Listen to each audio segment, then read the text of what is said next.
Hello everyone, నేను మీ Venkata Jaganmohan Rao. Welcome to Jagan's English board. మనం 10th class mathematics 4th chapter quadratic ఈక్వేషన్స్ని స్టార్ట్ చేస్తున్నాం. ఈ చాప్టర్లో అన్నిటికన్నా ముందు మనకి ఎగ్జాంపుల్ 1 ఇచ్చారు. ఈ ఎగ్జాంపుల్ 1లో 2 సిచ్యుయేషన్స్ ఇచ్చారు. ఫస్ట్ సిచ్యుయేషన్ నేను బోర్డు మీద రాశాను. ఇది అయిన తర్వాత మనం సెకండ్ సిచ్యుయేషన్కి వెళ్దాం. ఈ సిచ్యుయేషన్ ఏం చెప్తుందో ఒకసారి చూద్దాం. John and Jeevanti together have 45 marbles. Both of them lost 5 marbles each. And the product of the number of marbles they now have is 124.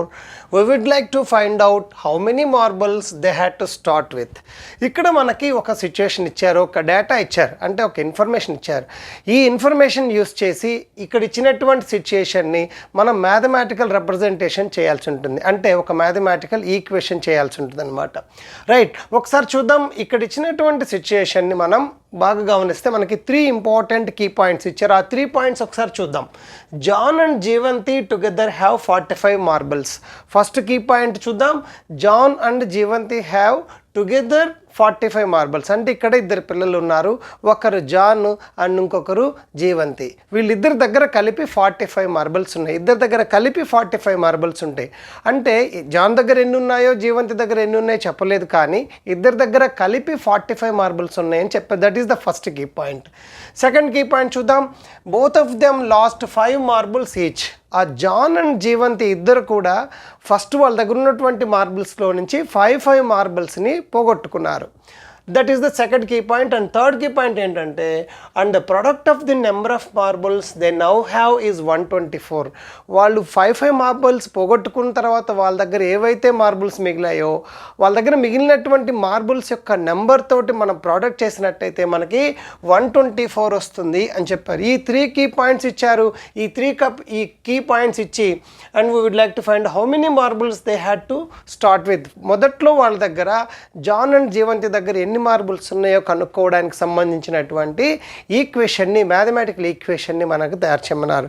So ఇక్కడ ఇచ్చినటువంటి 3 కీ పాయింట్స్లో ఫస్ట్ పాయింట్ ఏంటంటే, జాన్ అండ్ జీవంతి ఇద్దరి దగ్గర కలిపి 45 మార్బుల్స్ ఉన్నాయి. John దగ్గర ఎన్ని ఉన్నాయో జీవంతి దగ్గర ఎన్ని ఉన్నాయో తెలియదు, కాబట్టి మనమే జాన్ దగ్గర ఉన్నటువంటి మార్బుల్స్ని మనం ఎక్స్ అనుకుందాం. So let the number of marbles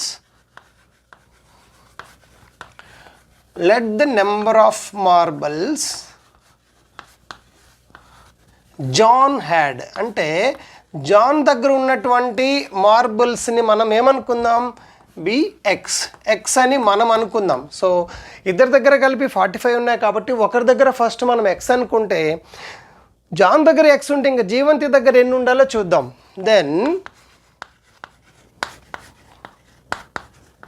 Then the number of marbles Jeevanthi had. Jeevanthi దగ్గర ఎన్ని మార్బుల్స్ ఉండాలి, ఇంకెన్ని మార్బుల్స్ ఉండాలంటే టోటల్ ఇద్దరి దగ్గర 45 మార్బుల్స్ ఉన్నాయి కాబట్టి ఈ 45లో జాన్ దగ్గర ఉన్నటువంటి మార్బుల్స్ని తీసేస్తే జీవంతి దగ్గర ఉన్నటువంటి మార్బుల్స్ సరిపోతుంది. సో జాన్ దగ్గర ఉన్నటువంటి మార్బుల్స్ మనం ఎక్స్ అనుకున్నాం. అప్పుడు జీవంతి దగ్గర ఉన్నటువంటి మార్బుల్స్, ఇద్దరి దగ్గర ఉన్నటువంటి మార్బుల్స్ 45లో, సో జాన్ దగ్గర ఉన్నటువంటి మార్బుల్స్ ఎక్స్ తీసేస్తే మిగిలినవన్నీ కూడా జీవంతి దగ్గర ఉన్నటువంటి marbles. So first key point use చేసి మనం ఈ 2 స్టెప్స్ రాసుకోగలిగాం. సెకండ్ కీ పాయింట్ ఏంటంటే, both of them lost 5 marbles each. ఇద్దరు 5 మార్బుల్స్ని పోగొట్టుకున్నారు. 5 మార్బుల్స్ని పోగొట్టుకున్న తర్వాత వాళ్ళ దగ్గర ఎన్నెన్ని ఉంటాయి చూద్దాం. So the number of marbles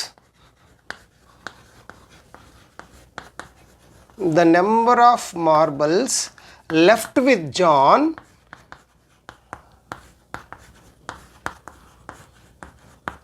when he lost 5. తను 5 మార్బుల్స్ పోగొట్టుకున్న తర్వాత జాన్ దగ్గర ఎన్ని ఉంటాయి, ఆల్రెడీ తన దగ్గర ఎక్స్ ఉన్నాయి, దాంట్లో 5 మార్బుల్స్ పోగొట్టుకుంటే ఎక్స్ మైనస్ 5. ఆల్రెడీ తన దగ్గర ఎక్స్ ఉన్నాయి, దాంట్లో 5 మార్బుల్స్ పోగొట్టుకున్నాడు. అలానే జీవంతి కూడా తన దగ్గర ఉన్నటువంటి 45 మైనస్ ఎక్స్లో 5 మార్బుల్స్ పోగొట్టుకుంది. సో ద నెంబర్ ఆఫ్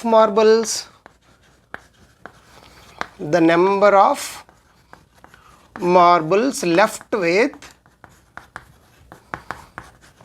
జీవంతి దగ్గర ఉన్న మార్బుల్స్లో నుంచి వెన్ షీ లాస్ట్ 5 పోగొట్టుకున్న తర్వాత ఎన్ని మార్బుల్స్ ఉంటాయంటే ఆల్రెడీ జీవంతి దగ్గర ఎన్ని ఉన్నాయి 45 మైనస్ ఎక్స్ ఉన్నాయి, తన దగ్గర 45 మైనస్ ఎక్స్ ఉన్నాయి.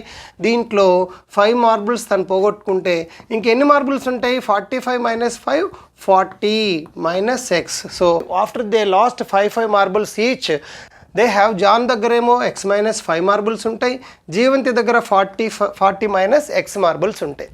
సో మనకి ఇచ్చినటువంటి సెకండ్ కీ పాయింట్ అయిపోయింది. తర్వాత థర్డ్ కీ పాయింట్ ఏం చెప్పారంటే the product of the number of marbles they now have is 124. పోగొట్టుకున్న తర్వాత వాళ్ళ దగ్గర ఏవైతే మిగిలిపోయి ఉన్నాయో, ఏం మిగిలిపోయి ఉన్నాయి, జాన్ దగ్గర ఎక్స్ మైనస్ 5 మిగిలిపోయి ఉన్నాయి, జీవంతి దగ్గర 40 మైనస్ ఎక్స్ మిగిలిపోయి ఉన్నాయి. ఈ మిగిలిపోయినటువంటి ఆ నెంబర్ని మనం ప్రోడక్ట్ చేస్తే 124 వస్తుందన్నారు. So according to the problem,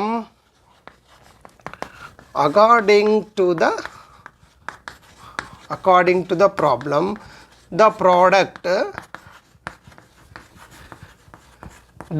is equal to 124. అంటే వీళ్ళిద్దరి దగ్గర ఉన్నటువంటి మార్బుల్స్ యొక్క నెంబర్ని మనం ప్రోడక్ట్ చేస్తే 124 వస్తుంది. జాన్ దగ్గర ఎంత ఉన్నాయి ఎక్స్ మైనస్ 5, జీవంతి దగ్గర ఎంత ఉన్నాయంటే 40 మైనస్ ఎక్స్ ఉంది. ఈ రెండింటిని ప్రోడక్ట్ చేస్తే 124 వస్తుంది. రైట్, ఇక్కడ చూడండి X minus 5 into 40 minus X, ఇక్కడ 2 టర్మ్స్ ఉన్నాయి. ఎక్స్తో నేను ఈ 2 టర్మ్స్ని మల్టిపుల్ చేస్తున్నాను.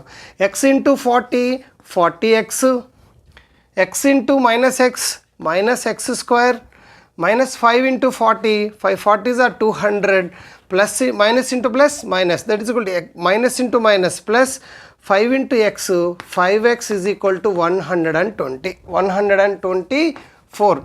రైట్, ఇక్కడ ఇచ్చినటువంటి మనకేమొచ్చింది 40x minus X square minus 200 plus 5x is equal to 124 వచ్చింది. దీన్ని ఇంకొంచెం సింప్లిఫై చేస్తే ఎక్స్ స్క్వేర్ టర్మ్స్ ముందు రాద్దాం, మైనస్ ఎక్స్ స్క్వేర్ టర్మ్స్ తర్వాత ఎక్స్ టర్మ్స్ రాద్దాం. ఎక్స్ టర్మ్స్ ఏమేమి ఉన్నాయి 40x plus 5x, 40x plus 5x ఎంత అవుతుందంటే ప్లస్ 45x. తర్వాత కాన్స్టెంట్ టర్మ్స్ ఉన్నాయి, ఇక్కడ 200 ఉంది, మైనస్ 200 ఉంది, ఇక్కడ is equal to right side 124 ఉంది. ఈ 124 is equal to left hand side వస్తే మైనస్ 124 అవుతుంది. మైనస్ 200 మైనస్ 124 మొత్తం మైనస్ 324 ఈజ్ ఈక్వల్ టు 0. ఇక్కడ ఎక్స్ స్క్వేర్ టర్మ్ మైనస్ ఉంది కాబట్టి వీటన్నిటిని మనం ఈజ్ ఈక్వల్ టు అవతలకి ట్రాన్స్పోజ్ చేద్దాం. మైనస్ ఎక్స్ స్క్వేర్ని అవతలకి ట్రాన్స్పోజ్ చేస్తే ఎక్స్ స్క్వేర్ అవుతుంది, ప్లస్ 45x అవతలికి పోతే మైనస్ 45x, మైనస్ 324 అవతలికి పోతే ప్లస్ 324, ఇంకేం లేవు కాబట్టి ఈజ్ ఈక్వల్ టు 0 అయింది. సో దీన్ని ఇంకొంచెం సింప్లిఫై చేయగలమంటే దీన్ని మనం ఇంకా సింప్లిఫై చేయలేం కాబట్టి X square minus 45x plus 324 is equal to 0 అనేది ఫస్ట్ జాన్ దగ్గర ఉన్నటువంటి నెంబర్ ఆఫ్ మార్బుల్స్ జాన్ దగ్గర ఎన్ని ఉన్నాయో దాన్ని సాటిస్ఫై చేస్తుంది.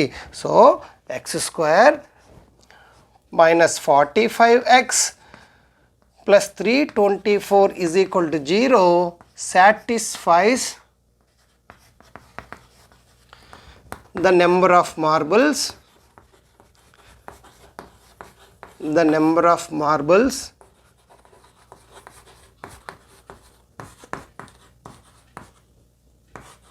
John had. సో మనకు కావాల్సినటువంటి equation X square minus 45x plus 324 is equal to 0. So this is the required representation. This is the required representation of the problem mathematically.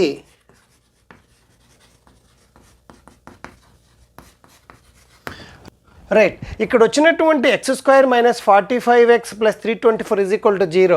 దీన్ని solve చేసినట్లయితే మనకి ఎక్స్ వాల్యూ వస్తుంది. X అంటే ఏంటి, first మనం number of marbles John had be x అనుకున్నాం. John దగ్గర first ఉన్నటువంటి మార్బుల్స్ ఎక్స్ అనుకున్నాం కాబట్టి ఇక్కడ వచ్చినటువంటి ఈక్వేషన్ని మనం సాల్వ్ చేస్తే ఎక్స్ వస్తుంది. దాన్ని యూస్ చేసి మనం జీవంతి దగ్గర ఉన్నటువంటి మార్బుల్స్ని కూడా కనుక్కోవచ్చు. రైట్, మీకు ఫస్ట్ సిచ్యుయేషన్ మీకు అర్థమైందని అనుకుంటున్నాను. ఇప్పుడు మనం సెకండ్ సిచ్యుయేషన్ చూద్దాం. ఓకే, ఇప్పుడు సెకండ్ సిచ్యుయేషన్ చూద్దాం. A cottage industry produces certain number of toys in a day. The cost of production of each toy was found to be 55 minus the number of toys produced in a day. On a particular day, the total cost of production was 750. We would like to find out the number of toys produced on that day. So ఇక్కడ ఇచ్చినటువంటి సిచ్యుయేషన్లో కూడా మనకి 3 key points ఇచ్చినాడు. The first point ఏంటంటే the cottage industry produces certain number of toys in a day అన్నాడు. ఒక రోజుకి కొన్ని టాయ్స్ తయారు చేస్తుంది అన్నాడు. ఎన్ని టాయ్స్ తయారు చేస్తుందో తెలియదు కాబట్టి మనం let the number of toys produced in a day is equal to మనం ఎక్స్ అనుకుందాం. ఒకరోజు తయారు చేసేటటువంటి టాయ్స్ని మనం ఎక్స్ అని అనుకుందాం. రైట్. తర్వాత the cost of production of each toy was found to be 55 minus the total number of toys produced on that day. ఒక్క టాయ్ తయారు చేయడానికి అయ్యేటటువంటి ఖర్చు ఎంత అవుతుందంటే 55లో నుంచి ఆ రోజు తయారు చేసేటటువంటి టోటల్ టాయ్స్ ఎన్ని ఉన్నాయో దాన్ని తీసేయమంటున్నాడు. సో 55 మైనస్ మనం పైన ఎక్స్ అనుకున్నాం కాబట్టి ఒక్కరోజు తయారు చేసేటటువంటి టాయ్స్ ఎక్స్ అనుకున్నాం కాబట్టి 55 మైనస్ ఎక్స్ అవుతుంది. రైట్. ఇంకా థర్డ్ పాయింట్ ఏమి ఇచ్చేంట అని particular the total cost is equal 750. సరే చూద్దాం. ఇప్పుడు ఫస్ట్ ఏమన్నారు, cottage industry produces certain number of toys in a day. ఒకరోజు తయారు చేసేటటువంటి టోటల్ టాయ్స్ ఎన్ని అంటే మనం ఎక్స్ అనుకుందాం. So let the number of toys produced in a day. ఒకరోజు ఒక కాటేజ్ ఇండస్ట్రీలో తయారు చేసేటటువంటి టాయ్స్ ఎన్ని అంటే వి ఎక్స్ అని మనం అనుకుందాం. ఒక టాయ్ తయారు చేయడానికి అయ్యేటటువంటి కాస్ట్ రాద్దాం. Then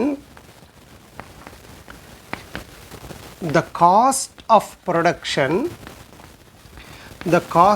production for one toy. ఒక్క టాయ్ తయారు చేయడానికి అయ్యే ఖర్చు ఎంత అని చెప్పారంటే ఇక్కడ 55 minus the number of toys produced. So 55 minus number of toys produced అంటే ఎంత అనుకున్నాం మనం, ఒక రోజుకి ఎక్స్ అనుకున్నాం కాబట్టి 55 మైనస్ ఎక్స్. అయితే ఆ పర్టికులర్ డే ఆ రోజు టోటల్గా తయారైనటువంటి అన్ని టాయ్స్కి అయినటువంటి ఖర్చు ఎంత అంటే 750 అన్నారు. So according to the problem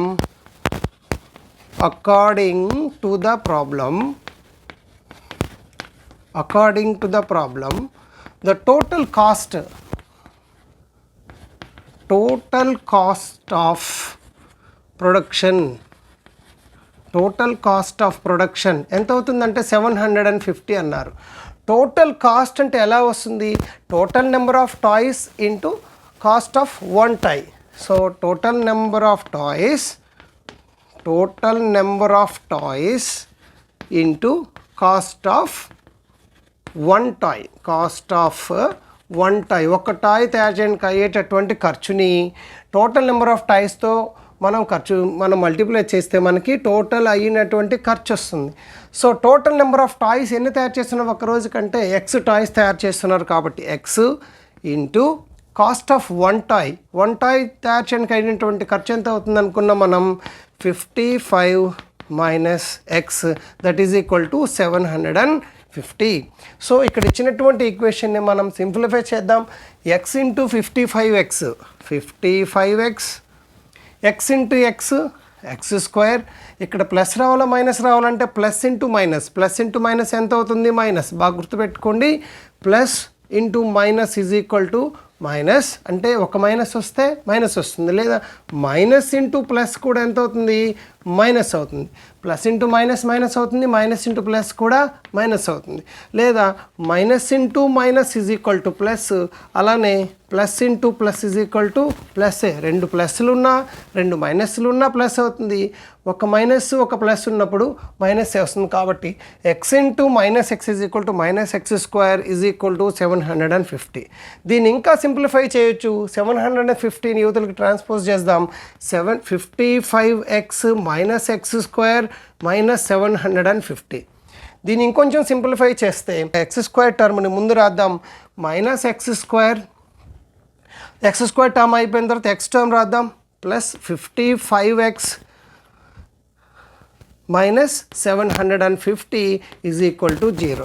so x square టర్మ్కి మైనస్ ఉంది కాబట్టి ఇక్కడ ఉన్నటువంటి అన్ని టర్మ్స్ని కూడా ఈజ్ ఈక్వల్ టు అవతల సైడ్కి తీసుకుపోతే వాటి సైన్స్ అన్నీ మారిపోతాయి. మైనస్ ఎక్స్ స్క్వేర్ ఏమవుతుంది, ప్లస్ ఎక్స్ స్క్వేర్ ప్లస్ 55 ఏమవుతుందంటే మైనస్ 55x -750 అవతలి పోతే +750 ఈజ్ ఈక్వల్ టు 0.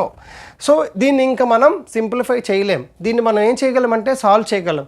దీన్ని ఇలా సాల్వ్ చేసుకుంటూ పోతే మనకి ఎక్స్ వాల్యూ వస్తుంది. ఎక్స్ వాల్యూ అంటే ఏంటంటే the total number of toys produced in a day.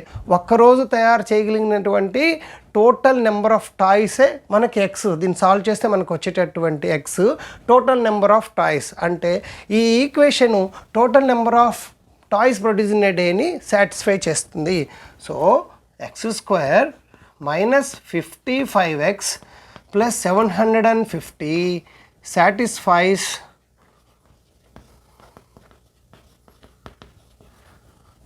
the total number of toys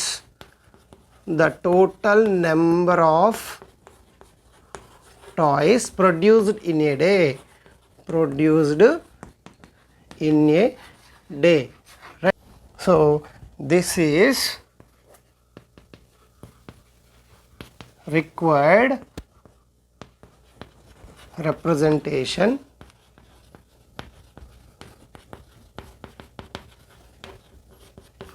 of the problem mathematically.